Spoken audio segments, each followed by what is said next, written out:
আসসালামু আলাইকুম দর্শক, এটা ইউনিয়ন পরিষদ থেকে আমাকে দুইটা নারকেল গাছের চারা দেওয়া হয়েছে। একটা নাসির মেম্বার, একটা ইকবাল চেয়ারম্যানের পক্ষ থেকে আমাকে দুইটা গাছ দেওয়া হয়েছে এবার। তো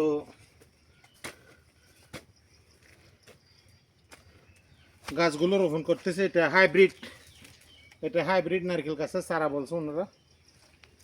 তো এটা আমার পুরান এটা আমার গর্ত করা ছিল। তো পুরান গর্ত করা জায়গার মধ্যে রোপণ করে দিতেছি, দেখা যাক ইনশাআল্লাহ যদি সে উঠে সবাই তো খেতে পারবেন, কম বেশি আমার কাছে থাকলে অবশ্যই খেতে পারবেন। তো দেখা যাক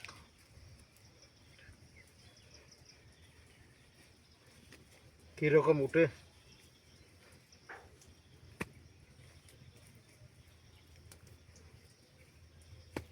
এই যে রোপণ করে দিলাম একটু, এটা পুরানো অনেকদিন আগে গর্ত করে রাখছিলাম।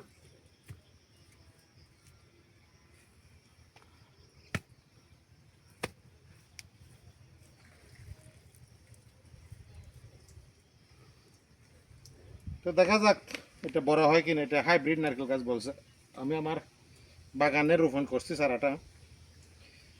তো চারাটা এমনি দেখতে মাশাআল্লাহ সুন্দর আছে। দেখা যাক 5-6 মাস গেলে বুঝতে পারবো কীরকম গ্রোথ আসে। তো আপনারাও এই বর্ষা মৌসুমে একটা রোপণ করবেন।